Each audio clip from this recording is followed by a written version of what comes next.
அதே மாதிரி சில பேர் என்ன செய்வாங்கன்னா, நோன்பு போட்டுக்கிட்டு ரொம்ப கஷ்டப்பட்டுக்கிட்டு ஊசியை போட்டு நான் நோம்பாளியா இருக்கேன் ஊசியை போட்டு அப்படிலாம் செஞ்சுட்டு இருப்பாங்க.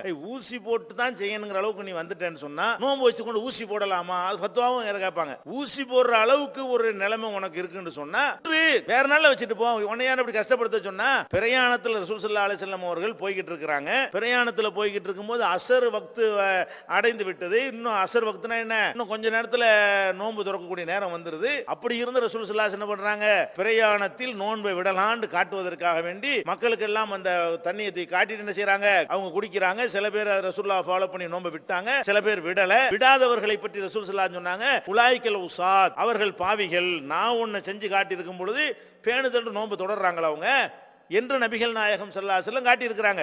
அதனால நீங்க அசர்ல பயங்கரமான வயிற்று போகா இருக்குன்னு வைங்களேன், ஏன் போட்டு நோம்பாளியை நிக்கிறீங்க? போய் மாத்திரையை போடுங்க, சாப்பிடுங்க, விட்டுருங்க நோம்ப. இன்னும் ஒரு மணி நேரம் இழுத்துடலாமே, ஒரு மணி நேரத்தில் சேர்ந்துட்டு என்ன பண்றது? அப்போ நம்ம வயிற்று போக்கா இருக்குது, முடியாமல் இருக்குதுன்னு சொன்னால் அதுக்கு உள்ள வைத்தியம் செஞ்சால் தானே உடம்பு அதை ஏற்று நிற்கும். அப்படி ஒரு மார்க்கமா இது? இது இயற்கையோடு ஒத்து போகக்கூடிய ஒரு மார்க்கம். அல்லாஹ் படைச்ச ரப்புக்கு இதெல்லாம் தெரியாதா? நம்மளுடைய நிலைமை அவனுக்கு விளங்காதா?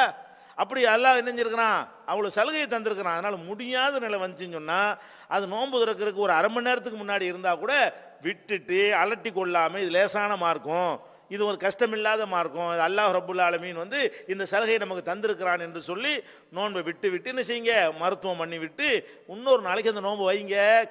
இதே நன்மை கிடைக்கத்தானே போகுது. வேணும்னு விட்டா தான் இதே நன்மை கிடைக்காது.